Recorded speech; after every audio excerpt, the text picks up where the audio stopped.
गीता के 13वें अध्याय के आज 29 श्लोक करेंगे, 29। तो अभी तक जो चर्चा थी, पुरुष और प्रकृति दोनों का जो डिफरेंसेस है, फिर कौन भोगता है, एंजॉयर कौन है। बोला पुरुष जब प्रकृतिस्थ होता है, प्रकृति से बना हुआ शरीर से रिलेटेड चेतन होता है, वही एंजॉयर या भोक्ता होता है। आगे जो चला कि जो व्यक्ति ध्यान से, सांख्य से, कर्म योग से, अलग अलग तरीके से उस आत्मा को, पुरुष को जान लेता है, वो मोक्ष को प्राप्त हो जाता है। फिर लास्ट 27-28 जो थी कि जब सबको, उस ईश्वर को, पुरुष को जानने वाला व्यक्ति सभी प्राणियों में इक्वालिटी, सेम ईश्वर को देखता है और अंत में मोक्ष को प्राप्त करता है। प्रकृत्यैव च कर्माणि क्रियमाणानि सर्वशः यः पश्यति तथात्मानमकर्तारं स पश्यति। इसको ध्यान ध्यान से समझिएगा, बहुत सारी चीजों में क्लैरिटी आएगी। प्रकृत्या एव च क्रियमाणानि कर्माणि सर्वशः। तो जो व्यक्ति ये जान लेता है कि संसार में जहां जो कुछ भी चल रहा है वो प्रकृति के द्वारा ही चल रहा है। प्रकृति मतलब जो मैटेरियल नेचर है, जो ओरिजिन ऑफ मैटेरियल वर्ल्ड, उसी के द्वारा ही संसार का हर वो चीज चल रहा है। यह पश्यति, जो ऐसा जान लेता है, तथा और आत्मानम अकर्तारम, और जो ये भी जान लेता है क्या, आत्मा को अकर्ता के रूप में, मतलब नॉन डूअर के रूप में, तो फिर सपश्यति, वही रियली देखता है। ध्यान से देखिए, अब्राहिमिक गॉड और जो वैदिक गॉड में बेसिक डिफरेंसेस समझ में आएगा। हमारे सारे सुख दुख परेशानी अच्छाई का कारण भगवान है, अब्राहिमिक ट्रेडिशन। जो कुछ बुरा नेचर में भी, जो कुछ बुरा हो रहा है, जो अच्छा हो रहा है, सब ईश्वर के कारण। ईश्वर का गुस्सा, उस ईश्वर का प्यार, इसके कारण ही सब। और हम हिंदू लोगों की आज के डेट में जो भी ईश्वर के बारे में नॉलेज है, अंडरस्टैंडिंग है, परसेप्शन है, इट्स प्योरली अब्राहिमिक परसेप्शन। बहुत रेयरली हिंदू लोग हिंदू शास्त्र पढ़ते हैं, और जो बच्चे कुचे थोड़े बहुत पढ़ते भी हैं, वो अद्वैत से इतना इन्फ्लुएंस्ड है कि उनको फिर तो एक दूसरे एक्सट्रीम तक चले जाते कि सब कुछ ब्रह्ममय है ना, एवरीथिंग इज गॉड। पर वो रेयरली, बहुत उनकी परसेंटेज हिंदू धर्म में बहुत रेयर होता है, जो वो लोग होते हैं जो हिंदू धर्म को थोड़ा कहीं साधु सन्यासी आश्रम में या खुद पढ़ते लिखते हैं। और वो भी मोस्टली ऐसे लोग जो होते हैं वो अद्वैत विचार पढ़ते हैं। पर आपका ओरिजिनल शास्त्र क्या कहता है कि ईश्वर का रोल तो किसी में भी नहीं है तुम्हारे लाइफ।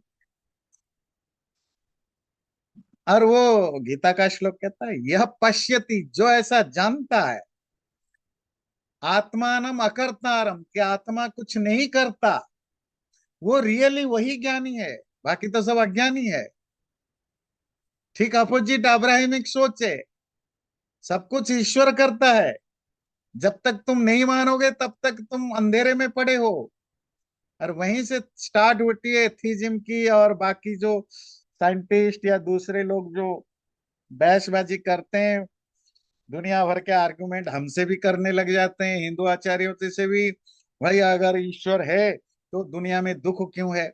अगर ईश्वर है तो बारिश क्यों, तूफान क्यों आता है? अगर ईश्वर है तो ये तड़प क्यों रहा है? ये सोच क्वेश्चन क्यों आ रहा है? क्योंकि बैकग्राउंड में जो भी हमें ईश्वर के बारे में ज्ञान है, वो अब्राहिमिक ईश्वर का ज्ञान है। और मैं आपको बहुत बार हमारी भी डिस्कशन होती है इस चीज पर कि तुम्हें जो सुख दुख मिलता है तुम्हारे कर्म से, और जो बच गया वो नेचर की। We are part of nature, we are part of the cosmos. Cosmos में, ब्रह्मांड में, प्रकृति में नेचुरली बहुत सारी चीजें होती रहती हैं। उनमें ये जो जिसको हम सो कल्ड केओस कहते हैं, तूफान आना, हरिकेन्स आना, थंडर अपना थंडरस्टर्म आना, या अर्थक्वेक आना, सुनामी आना, हमें वो बुरा लगता है क्योंकि हमारी नुकसान होती है। पर ये नेचर का पार्ट है। तभी कहीं रेगिस्तान बना है, कभी वहां समुंदर था। जो समुंदर है कभी वो रेगिस्तान रहा होगा, जमीन रहा होगा। ये आज नहीं हो रहा है, वो हिस्ट्री में हमेशा से होता रहता है। एक्सीडेंट होते हैं, मशीन है, इंसान है, कुछ गड़बड़ तो होती है, इंसान से भी गलतियां होती हैं। इंसान भी मिस्टेक करता है, मशीन भी मिस्टेक हो जाती है। दिस पार्ट ऑफ नेचर है। उसमें ईश्वर का कोई रोल नहीं कि हवाई जहाज का एक्सीडेंट हुआ जी, भगवान देखो वो क्या कर बैठा। इतने लोग सुनामी में मर गए, भगवान क्या कर बैठा। गरीबी में लोग सड़ रहे हैं, देखो भगवान क्या कर बैठा। ये तुम्हारा राजा है, तुम्हारा सिस्टम है, तुम्हारा सोसाइटी है। लोग एक दूसरे पर जुल्म कर रहे हैं तो भगवान क्या कर रहा है। तुम इंडिपेंडेंट हो। ध्यान रखिए, अब्राहमिक कल्चर में इंडिपेंडेंसी का कंसेप्ट ही नहीं है। क्यों नहीं है? हमारे यहाँ ह्यूमन बीइंग की इंडिपेंडेंसी की जो जो थॉट है, वो जुड़ा हुआ है लव कर्मा से। क्योंकि तुम जो कर रहे हो उसका फल तुम्हें मिलता है या मिलेगा। पर ये तभी होगा जब तुम ये थ्योरी तुम्हें मानना पड़ेगा कि तुम कर्म करने में इंडिपेंडेंट। जब कोई मनुष्य दूसरे के इच्छा से कर्म कर रहा हो, फिर उसका कर्म फल उसको कैसे मिल सकता है? तो ईश्वर के इच्छा से कोई व्यक्ति, लोग काम कर रहे हैं, या ईश्वर के कारण कोई बुरा है अच्छा है, इससे सबसे पहला थ्योरी क्या टूट जाता है? आपकी कर्म सिद्धांत। फिर उसको क्यों फल मिलेगा? ऐसा बात ये नहीं हो सकता है ना। वो तो सिर्फ वो टूल्स हो गया, वो तो सोल्जर हो गया, फुट सोल्जर हो गया। लड़ाई का पनिशमेंट थोड़े, वो तो राजा को जाएगा, जीता रहा। तो हमारे यहाँ इसीलिए ह्यूमन बीइंग वाले इंडिपेंडेंट है। जिसके पास बुद्धि, जितनी बुद्धि है, ध्यान रखिए, बुद्धि naturally, independency is connected with wisdom. भगवान ने इस सिस्टम में जिसको जितनी बुद्धि मिली है उसको उतनी इंडिपेंडेंसी मिली है। ह्यूमन बीइंग को पूरा विजडम मिला है, तो इसलिए इसको पूरा छूट है। एनिमल्स वगैरह होते हैं, उनके लिमिटेड विजडम है, तो वो लिमिटेड फंक्शन करते हैं। लिमिटेड फंक्शन फिजिकली नहीं, उनकी जो ना, जो बुद्धि वाला जो फंक्शन है वो लिमिटेड होता है। खाना पीना सोना, थोड़ा बहुत तो हंसी मजा, हंसी खुशी करना, वो भी हंसी खुशी करते हैं, खेलते रहते हैं एनिमल भी। गुस्सा आता है, जो भी है। तो पॉइंट है कि हमारे यहाँ मनुष्य इंडिपेंडेंट है क्योंकि भगवान ने बुद्धि दी है। अब भगवान ने बुद्धि दी, ये भी श्लोक के हिसाब से राइट नहीं। वो सिस्टम बना हुआ है। तो खैर वो अलग पॉइंट है, मैं उसमें नहीं जाऊंगा। कोई सेंटेंस ऐसा ना निकल जाए कि वो बड़े सोच समझ के सेंटेंस बोलना। तो प्रकृति में, इस यूनिवर्स में जो कुछ घट रहा है वो प्रकृति के कारण घट रहा है। वो जो कॉम्बिनेशन है दुनिया की बनावट की, जो बनावट है, जो स्ट्रक्चर है, उस स्ट्रक्चरल सिस्टम ऐसा डेवलप हुआ है कि उसी में बहुत कुछ होते रहते हैं। एक धरती बनती है तो एक धरती नष्ट भी होता है। जब नष्ट होता है तो बहुत कुछ नष्ट होता है। जो बन रहा होता है तो वो भी बहुत कुछ नष्ट होता है। तो उसमें आत्मा अकर्ता है। आत्मा, क्योंकि अब आत्मा की अकर्ता को भी थोड़ी समझिए। जैसे हमने पहले भी समझाया, जो चेतन तत्व है ना, चैतन्य, वो बाय डिफॉल्ट एक्शनलेस होना ही पड़ेगा। चेतनता की जो डेफिनेशन है, क्योंकि कुछ चीजें एक्ट करने के लिए आपको कुछ टूल्स की जरूरत है। जैसे हम अगर कुछ काम कर रहे हैं, तो माइंड है, फिजिकल स्ट्रक्चर है, और उस फिजिकल स्ट्रक्चर से हम काम करते हैं या सोचते हैं या इच्छा करते हैं। और अगर हमारा फिजिकल जो बनावट है वो उसके लिए कम पड़ता है, तो हमने इसी बॉडी से नए नए टूल्स भी बना दिए। चेतन तत्व जो कॉन्शस एंटिटी है, क्योंकि वो मटेरियल नहीं है, ज्ञान करने की एक पोटेंस उसके अंदर है, पोटेंट उसके अंदर है। That's it. इसलिए चेतन डायरेक्टली किसी चीज को बना बना नहीं सकता। जब भी बनाएगा, इवन जैसे हम परमात्मा को अगर एक इंडिविजुअल के रूप में देखते हैं, तो फिर वो परमात्मा प्रकृति के थ्रू बनाएगा, प्रकृति से चीजें बनेगी। सिस्टम डेवलप है, उस सिस्टम के हिसाब से चीजें बन। तो आत्मा को अपने शरीर में भी, द्वितीय चैप्टर में भी आपने द्वितीय अध्याय में पढ़ा कि जो लोग सोचते हैं कि आत्मा मारता है और जो लोग सोचते हैं आत्मा मरती है, ये दोनों ही मूड होते हैं। कि मारना मरने की बात, क्योंकि लड़ाई के मैदान की बात हो रही, इसलिए मारना मरना का आप इसको कहीं भी फिट कर दो।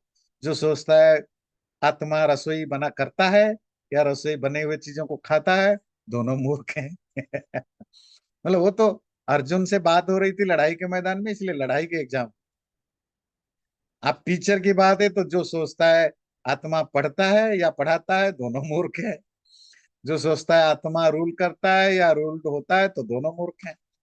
ये जो मरना मरना, पढ़ना पढ़ाना, खाना खाना, खिलाना, ये एक्शन से जो चेतना में नहीं होता है। और हमने बहुत डिटेल में डिस्कशन किया है, और इसी लास्ट क्लास में भी डिस्कशन किया था कि आत्मा प्रकृति से कनेक्टेड होने पर ही उसमें कर्तृत्व का ना, एज एन एक्टर वो बिहेव कर पाता है, बिना प्रकृति के नहीं। यदा भूत पृथक भाव मेकस्थमनुपश्यति तत एव च विस्तारम ब्रह्म संपद्यते तदा।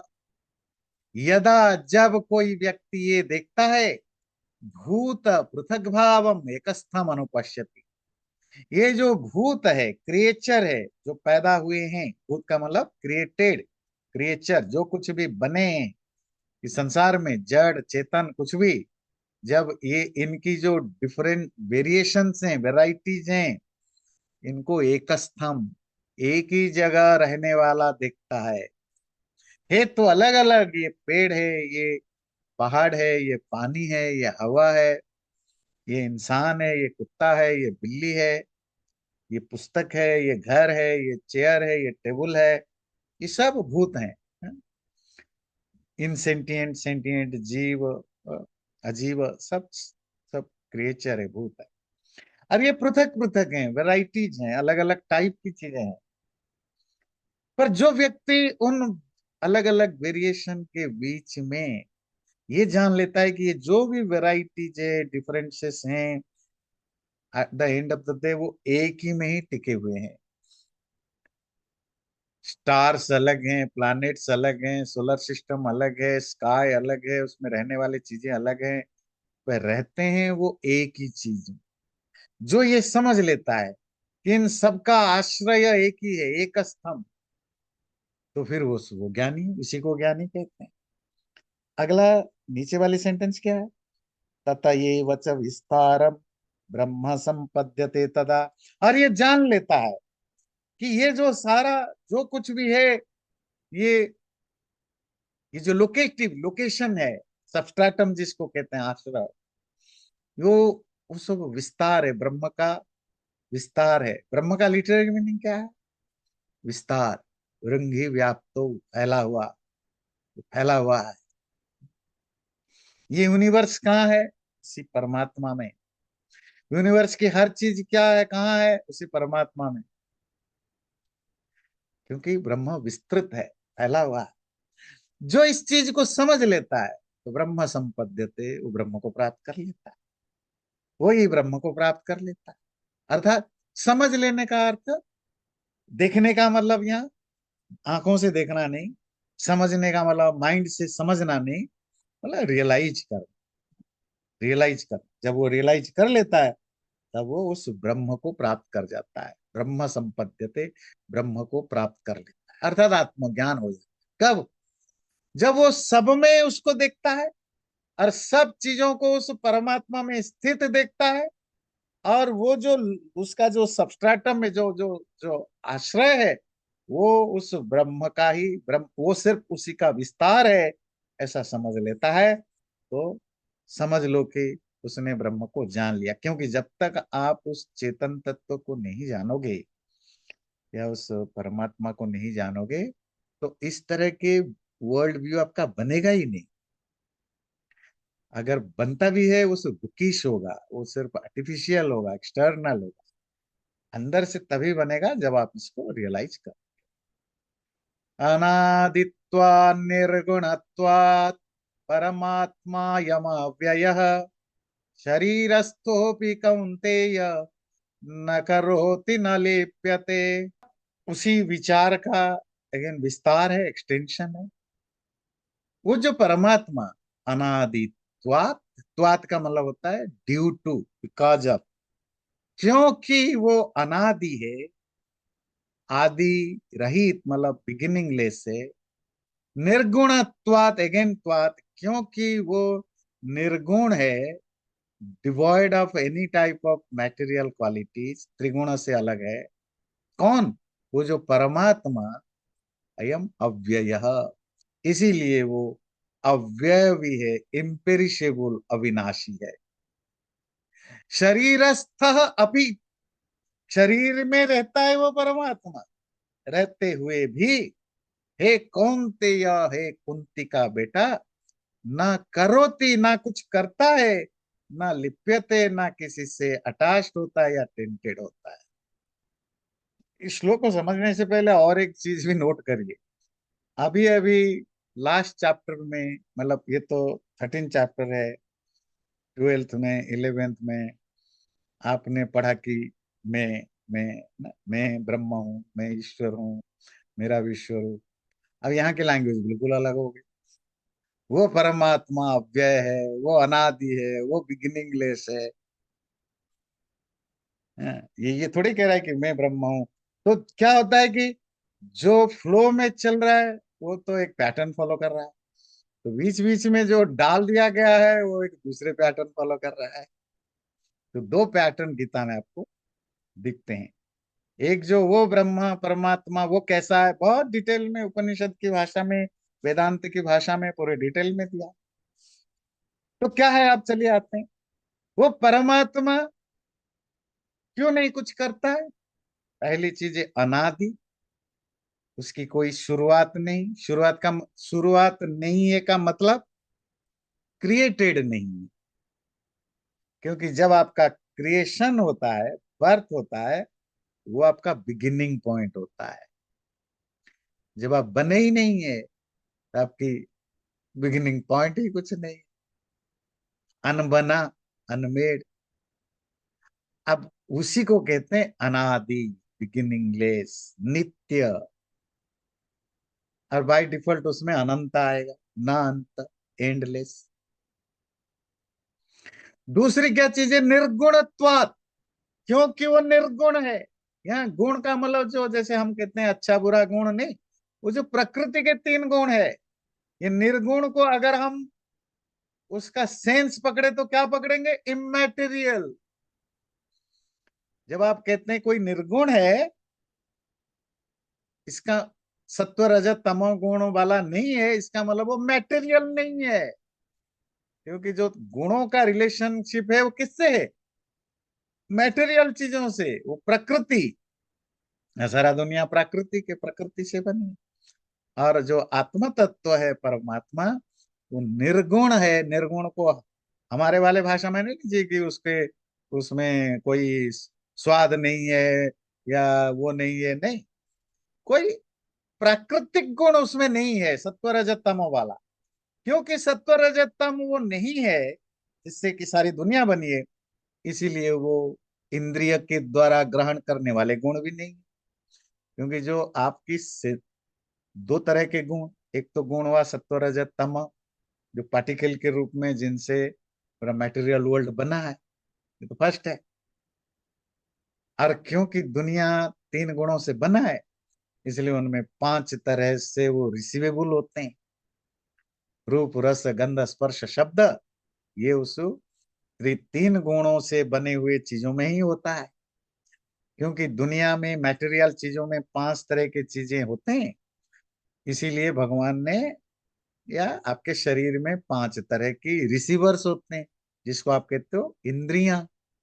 वो उनका एक एक फिक्स चीज को पकड़ते हैं। आंखें रूप वाले चीजों को देख जान सकता है, कान साउंड शब्द वाले चीजों को सुन सकता है, जो नाक है वो सूंघ सकता है जिसमें स्मेल हो, जीभ जो रस स्वाद है उसको टेस्ट कर सकता है, स्किन चीजों को टच कर सकता है।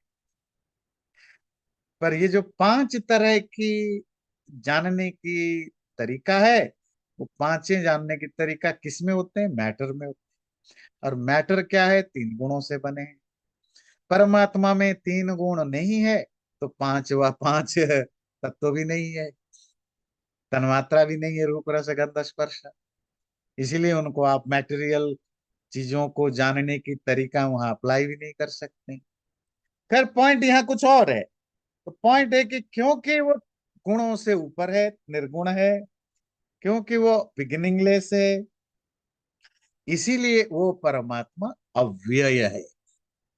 व्यय कहते हैं जो नष्ट होता है, क्षीण होता है, विनाश होता है। अव्यय जो अविनाशी अक्षय।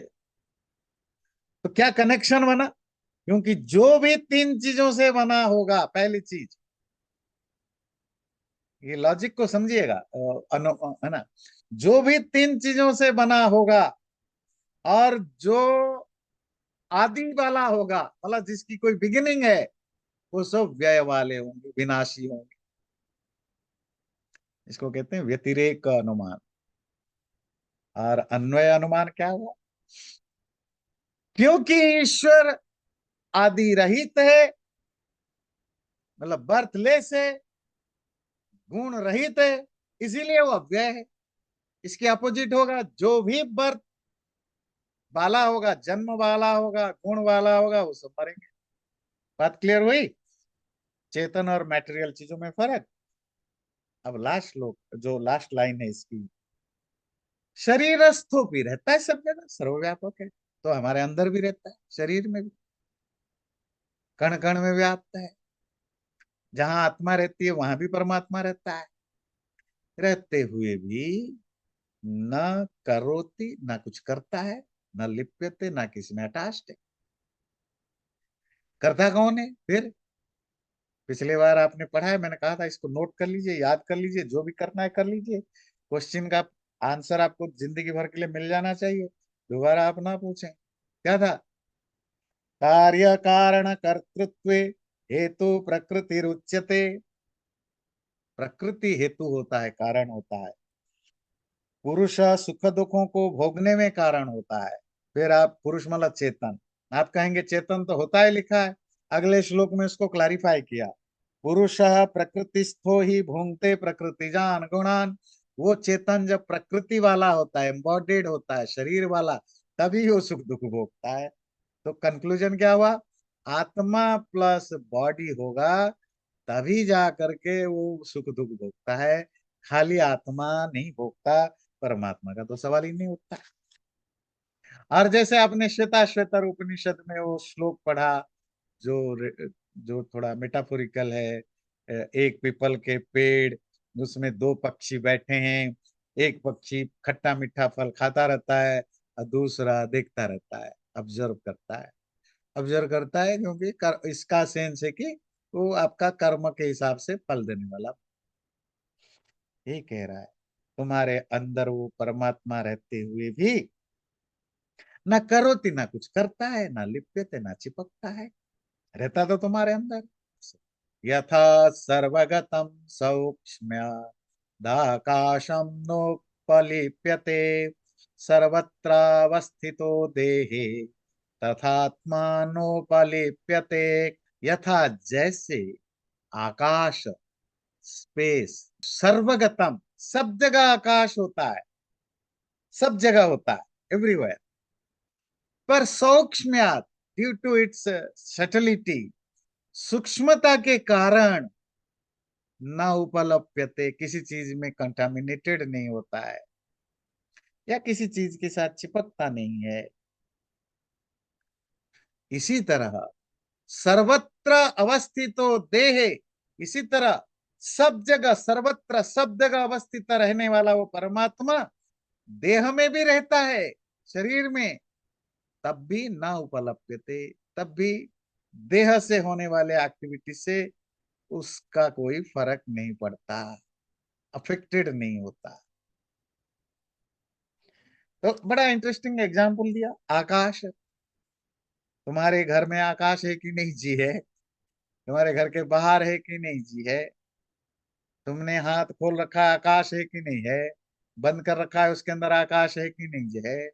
आकाश बाहर है, अंदर है, जो चीज बना दिया उसके अंदर है, जो बाहर है, इवन जो चीज बन गया उसके अंदर जो भी थोड़ी सी है ना स्पेस है, इवन माइन्यूट लेवल पर, उसमें भी आकाश है। आकाश सर्वगत है, सब जगह है, जहां कुछ भी नहीं है, कोई कॉस्मोस नहीं है, वहां भी आकाश है। स्पेस कैसे आप रोक सकते? स्पेस तो स्पेस है। स्पेस उसी को कहते हैं जहां कुछ, जो कुछ है नहीं है। वो सर्वगत है और सूक्ष्म है और एक्सट्रीमली सटल है। पर उसके बावजूद भी उस आकाश में घटने वाले चीजों से उसको कोई फर्क नहीं पड़ता। एक खाली जगह पर कोई किसी को मदद कर रहा है, दान दे रहा है, आकाश को कोई फर्क नहीं पड़ता। एक स्पेस पर कोई किसी को मार रहा है, लूट रहा है, उसको कोई फर्क नहीं। वहां तूफान आता है, हवा चलती है, हरिकेन्स आते हैं, बाढ़ आता है, सब तहस नहस होते हैं, आकाश को कोई फर्क नहीं पड़ता। और वहां वसंत में खूब मंद मंद, धीरे धीरे, है ना, हवा बह रही है, फूलों की वाह खुशबू लेकर के फैला रहे, तो आकाश को कोई फर्क नहीं पड़ता। गंदगी से भरा पड़ा है, आकाश को फर्क नहीं पड़ता। वायु पॉल्यूटेड होता है, पानी पॉल्यूटेड होता है, जमीन पॉल्यूटेड होता है, पर आकाश पॉल्यूटेड नहीं। कोई फर्क नहीं पड़ता स्पेस को। जबकि स्पेस सब जगह है, और सब कुछ, जो कुछ भी दुनिया में हो रहा है, स्पेस में हो रहा है, और सबके अंदर भी स्पेस है। ये बड़ा इंटरेस्टिंग एग्जाम्पल है। इसी तरह वो परमात्मा सर्वत्र अवस्थित, वो सब जगह है, एवरीवेयर। तुम्हारे अंदर बाहर, वो रेत, जो जो छोटा एक छोटी सी रेत है या जो सैंड है, उसके अंदर भी है, उसके बाहर भी है। और वही परमात्मा, क्योंकि वो सर्वत्र अवस्थित, सब जगह वो है, इसी कारण से वो तुम्हारे अंदर है, देह में, शरीर में। वो तुम्हारे बॉडी में वो एक्सक्लूसिवली नहीं है, एक्सक्लूसिवली तो आत्मा है। परमात्मा तो क्योंकि आकाश की तरह सर्वव्यापक है, तुम्हारे अंदर भी आकाश है, तो परमात्मा भी। जैसे आकाश किसी से अफेक्टेड नहीं होता है, तो परमात्मा भी तुम्हारे कर्मों से, तुम्हारे इमोशन से, तुम्हारे चीजों से अफेक्टेड नहीं होता। उसको कोई फर्क नहीं पड़ता। वो बस है क्योंकि सब जगह है। यथा प्रकाशयत्येकः कृत्स्नं लोकमिमं रविः, क्षेत्रं क्षेत्री तथा कृत्स्नं प्रकाशयति भारत। तो पिछले श्लोक में जो एग्जाम्पल दिया समझाने के लिए आकाश का, परमात्मा की सर्वव्यापकता समझाने के लिए, इस श्लोक में जो एग्जाम्पल दे रहे हैं वो सूरज की। क्या कह रहे हैं? सर, यथा प्रकाशयति एक रवि, जैसे एक ही सूरज कृत्स्नम लोकम इमम, कृष्ण कहते हैं सारा होल, इस पूरे लोक को अकेला एक प्रकाशित करता है, साइन करता है। क्षेत्रम क्षेत्री तथा कृत्स्नम प्रकाशयति भारत, हे भरत वंश का संतान अर्जुन, इसी तरह वो क्षेत्री, क्षेत्री चेतन, कृत्स्नम क्षेत्रम, सकल क्षेत्र को, सारा जो भी क्षेत्र का मतलब होगा मैटेरियल चीजों को, प्रकाशयति, इल्यूमिन करता है या इल्यूमिनेट करता है। आत्मा का दो काम, दो चीजें आप ध्यान, व्यापकता, परमात्मा सर्वव्यापक है, और दूसरा है कि उसी के कारण सब में जो भी जिसमें शक्ति है, एनर्जी है, जिसमें जो कुछ है, इट्स बिकॉज ऑफ परमात्मा। तो एक जो सर्वव्यापकता का एग्जाम्पल देने के लिए उसने आकाश को चुना, और शक्ति के बारे में बताने के लिए उसने सूरज को चुना। जैसे अकेले सूर्य पूरे सौर मंडल को, तो चलो हम धरती की बात करते हैं, धरती को प्रकाशित करता है, सब कुछ को प्रकाशित करता है, जो कुछ भी यहाँ है सबको प्रकाशित करता है। इसी तरह वो क्षेत्री, यहाँ ये अध्याय का नाम क्या था? क्षेत्र क्षेत्रज्ञ योग। यहाँ क्षेत्रज्ञ की जगह शब्द दिया क्षेत्री, ये ज्यादा अप्रोप्रिएट वर्ड है। क्षेत्र मतलब जमीन, मतलब मैटेरियल वर्ल्ड जो है वो जमीन है, और उस जमीन के मालिक जमींदार क्षेत्री। जैसे धन जिसके पास है धनी, ज्ञान है तो ज्ञानी, गुण हो तो गुणी, तो क्षेत्र हो तो क्षेत्री, मतलब क्षेत्र का मालिक। तो ये जो मैटेरियल वर्ल्ड ब्रह्मांड क्षेत्र है, उसका जो ओन करने वाला, जो मालिक जो हो क्षेत्री चेतन, चेतन परमात्मा, वो इस ब्रह्मांड को प्रकाशित करता है, इल्यूमिन करता है। इल्यूमिन सिर्फ लाइट की दृष्टि से नहीं, हर तरह से जो भी मैनिफेस्टेशन में लाता है। क्षेत्र क्षेत्रज्ञयोरेव मंतरम ज्ञान चक्षुषा भूत प्रकृति मोक्षम च ये विदुर्यान्ति ते परम। जो व्यक्ति विदुहु, ये विदु, ये सेकेंड लाइन में ये है विदुहु, जानते हैं क्या? क्षेत्र क्षेत्रज्ञयो एवं अंतरम, अंतरम कहते हैं डिफरेंसेस। क्षेत्र और क्षेत्रज्ञ के बीच में जो डिफरेंस अभी बताया गया, जो लोग उसको जानते हैं, कैसे जानते हैं? ज्ञान चक्षुषा, नॉलेज रूपक आंखों से, with the I of knowledge, आंखों से नहीं, ज्ञान रूपक चक्षु से जानते हैं। भूत प्रकृति मोक्षम च, और उसकी जो प्रोसेस है, कैसे उस भूत प्रकृति से, भूत कहते हैं क्रिएटेड, बना बनाया, प्रकृति कहते हैं मैटेरियल वर्ल्ड, इस मैटेरियल नेचर वाले चीजों से कैसे मोक्ष मिलेगा, मुक्ति मिलेगी, आजादी, लिबरेशन मिलेगा, ये विदु जो इसको ठीक ठीक समझ लेते हैं, यान्ति ते परम, ते वो लोग पर को चले जाते हैं। पर मतलब सुप्रीम डेस्टिनेशन को चले जाते हैं। हम ये लास्ट से शुरू करेंगे, परम यान्ति, सुप्रीम स्टेट को प्राप्त करते हैं, डेस्टिनेशन को।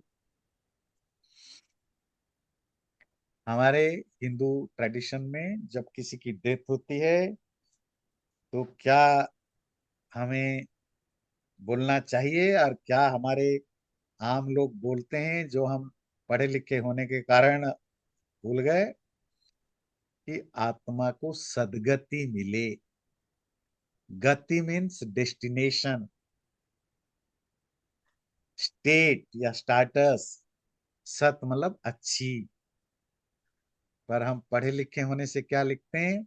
RIP, rest in piece. ये सिर्फ एंड सिर्फ मुस्लिम, क्रिश्चियन और ज्यूस के लिए प्रेयर है। हम खुद हिंदू होकर भी हर हिंदू के लिए लिखते हैं रेस्ट इन पीस। बॉडी को तो जलाए, वो रेस्ट इन पीस किसको बोलते हैं पता है? अब्राहम के रिलीजन में बॉडी को। क्यों? आप जब पढ़ते हैं उनकी थ्योरी, तो क्योंकि उनका डे ऑफ जजमेंट आएगा जिस दिन भी, तीनों रिलीजन में सेम है ना, तीनों रिलीजन में सेम है, डे ऑफ जजमेंट होगा, एक दिन एक ही बार आएगा। और जब डे ऑफ जजमेंट आएगा तब तक उनको वेट करना है। इसीलिए वो शरीर को जलाते नहीं है, रिलीजियसली है, गलत है। आपने किसी शरीर को जला दिया, नष्ट कर दिया, तो आपने उसको डे ऑफ जजमेंट के लिए, वो वो फिर परमानेंट घोस्ट बनका फिरेगा। उसको बॉडी को ग्रेवयार्ड में दफनाते हैं, और जो दफनाते हैं उनमें जो मंत्र, जो भी वो वर्सेस पढ़ते हैं, उसमें यही होता है, rest in peace till the day of judgement. और जो आत्मा शरीर से निकली हुई है, वहां भी आत्मा है, पर वो आत्मा वो नहीं जिस तरह हम डिफाइन कर, वो आत्मा वही बॉडी जहां दफनाया गया उसके आसपास रहता है, वही भूत, भूत के रूप में जाना जाता है, घोस्ट एंड स्पिरिट वही है। And the atma needs to wait till the day of judgement. अब जिस दिन डे ऑफ जजमेंट होगा, उस दिन वो आत्मा अपने शरीर के साथ जाएगा। इसलिए जलाना वहां पाप है, रिलीजियस। और हम तो जला लेते हैं, तो भी कहते हैं रेस्ट इन पीस। हम सोचते हैं आत्मा को पीस मिलती, तो होना क्या चाहिए? Get a good state. अगर आप अंग्रेजी में भी लिखना चाहते हैं, may the soul get a good state, best destination. और कोई भी आत्मा जब शरीर से निकलती है, उसकी दो डेस्टिनेशन होते हैं, उसको क्लासिफाई करेंगे। पहला डेस्टिनेशन, या तो मोक्ष मिलेगा अगर वो स्पिरिचुअल पाथ में अचीव कर रखा है, या उसको कोई जन्म मिलेगा, कोई दूसरा शरीर वगैरह मिलेगा। और दूसरा शरीर जो मोक्ष मिलेगा वो तो बेस्ट है, पर अगर उसको मरने के बाद मोक्ष के अलावा जो कुछ भी मिलेगा, उसमें वेरिएशंस है, ऑप्शंस बहुत हो गया ना। भाई कुत्ता बनेगा, बिल्ली बनेगा, इंसान बनेगा, इंसान बनेगा भी अच्छे घर में पैदा होगा, बुरे घर में पैदा होगा, कितने सारे हंड्रेड्स ऑप्शन आ जाते। तो जैसे कोई व्यक्ति, कोई बच्चा परीक्षा देने जाता है, जॉब की इंटरव्यू के लिए जाता है, कोई प्रोजेक्ट करने जाता है, हम क्या कहते हैं? बेस्ट विशेष। यहाँ बेस्ट विशेष ही दे सकते हैं। बेस्ट विशेष किस बात की? May the soul get a good good state, good destination को ही हमारे यहाँ गति कहते हैं, गति। आज भी ये गति मैंने इसलिए उठाया कि यहाँ भी वही पर शब्द आया, गति को प्राप्त, गति मतलब destination. Destination, human body is destination, animal body is destination, या जो भी डेस्टिनेशन है, या देव योनि, देव शरीर। जब कोई व्यक्ति मनुष्य शरीर में ही आएगा, पर जो वो एक्सट्रीमली हाई लेवल की डिवाइन हो करके जैसे शंकर है, बुद्ध है, ये सब देव योनि, इनको ऐसे ऋषि मुनियों का, जिनको देव योनि वगैरह, तो देव योनि उसको प्राप्त करेगा, या तो मोक्ष को। तो दो है, या तो मोक्ष या कोई जन्म। और उस जन्म में स्वर्ग से लेकर नरक तक बड़ा वेरिएशन है। स्वर्ग मतलब जो देव योनि को प्राप्त करे, अर्थात जो हाईली हाईली गुड क्वालिटी की ह्यूमन बीइंग, जिसको ऐसे परिवार में जन्म हो जहाँ सात्विकता भरा पड़ा हो, जहाँ हर तरह की ऐश्वर्य मतलब ज्ञान, यश, कीर्ति, अच्छा परिवार, बड़े सात्विक, सब कुछ, कोई खाने पीने की समस्या नहीं, कोई गरीबी की समस्या नहीं, आदि आदि हो। फिर उससे फिर लेयर कम होता जाएगा, कम होता जाएगा। सबसे खराब है नर्क, जहां आपको एक्सट्रीमली दुख भोगना पड़ता है, जैसे पेड़ पौधे या बहुत सारे ऐसे एनिमल्स होते हैं जिनकी जो, तो हम अपने प्रिय मित्र बंधुओं को जब मरने के बाद कुछ भी बोलना चाहें, तो हम, आप अपने गांव में भी पूछिए जाकर वो क्या बोलते हैं, जो अनपढ़ लोग। कोई नहीं बोलता भगवान इस आत्मा को शांति दे। ये शांति दे अंग्रेजी का ट्रांसलेशन है रेस्ट इन पीस का। सब बोलते हैं, हैं? भगवान अपने पास बुला ले, हैं? उसको सदगति मिले, हैं? इसको अच्छा, या अगर कोई वो हो गए हैं, जैसे आजकल संप्रदाय बने हैं, वैष्णव, या शैव आदि, वो बोलते हैं इसको वो गोलक में जगह मिले, क्योंकि वैष्णवों में भी अलग अलग सेक्ट है। किसी के लिए स्वर्ग को गोलक बोलते हैं, जिसको हम मुख्य कहते हैं, गोलोक, गोलोक, कुछ लोग वैकुंठ कहते हैं। तो हर कोई शिव लोग, जो शिव को मानने वाले शिव लोग, तो ठीक है, वो नाम कुछ भी बोले, पर ये बोलते हैं कि, है ना, कि इसको गोलक प्राप्ति हो, वैकुंठ प्राप्ति हो, शिवलोक प्राप्ति हो, जो संप्रदाय के पढ़े हैं। और जो प्योर हिंदू धर्म के मानने वाले हो, कहेंगे उनको सदगति मिले। कोई भी व्यक्ति नहीं मिलेगा जो भी बोलता है कि इसके आत्मा को शांति मिले, वो थोड़ा बहुत पढ़ा लिखा है, या पढ़ा लिखों के इन्फ्लुएंस में आ चुका है। तो ये थोड़ी ध्यान रखिए। तो हिंदी में बोले सदगति, अंग्रेजी में बोलना है तो बेस्ट डेस्टिनेशन, गुड डेस्टिनेशन, आदि आदि। हाँ, चलिए, तो अब इस श्लोक को देखते हैं। यान्ति ते परम, यहां परम गति की बात हुई। वो परम गति क्या हो गया जी? सुप्रीम स्टेट, मोक्ष। मोक्ष is the supreme state. Supreme state को प्राप्त करे।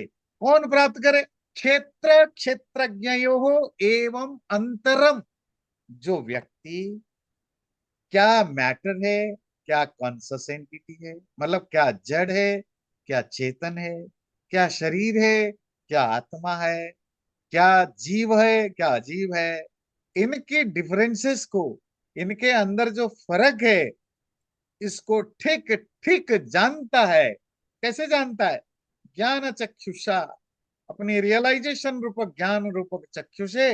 और ये भी जानता है कि इस भूत, ये बनी हुई क्रिएटेड जो मटेरियल वर्ल्ड है, इससे मोक्ष पाने का क्या रास्ता।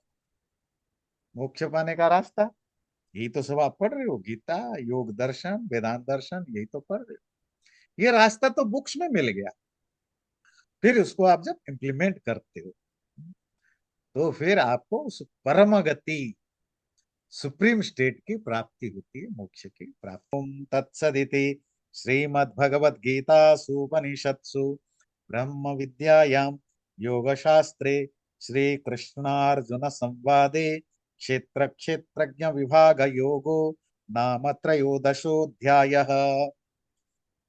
ओम परमात्मा का नाम है। तत्सत इति, वही सत है, वही सच है, बाकी सब झूठ है। मैं पहले भी बताया था, हम ये वर्ड बोलते हैं आजकल भी। भारत में जब कोई मर जाता है, जब शव लेकर के जाते हैं, तो बोलते हैं राम नाम सत्य है, बाकी सब झूठ है, राम नाम सत्य है, बाकी सब झूठ है। ये राम नाम एक्चुअली शास्त्र में क्या लिखा है? ओम नाम सत्य है, बाकी सब झूठ है। अगर इसी को संस्कृत में बोलना है कि ओ राम नाम सत्य है, ओम तत् सत, वो जो ओम है वही सच है, बाकी सब झूठ है। यही तो भाव है ना जो लेकर जाते हैं।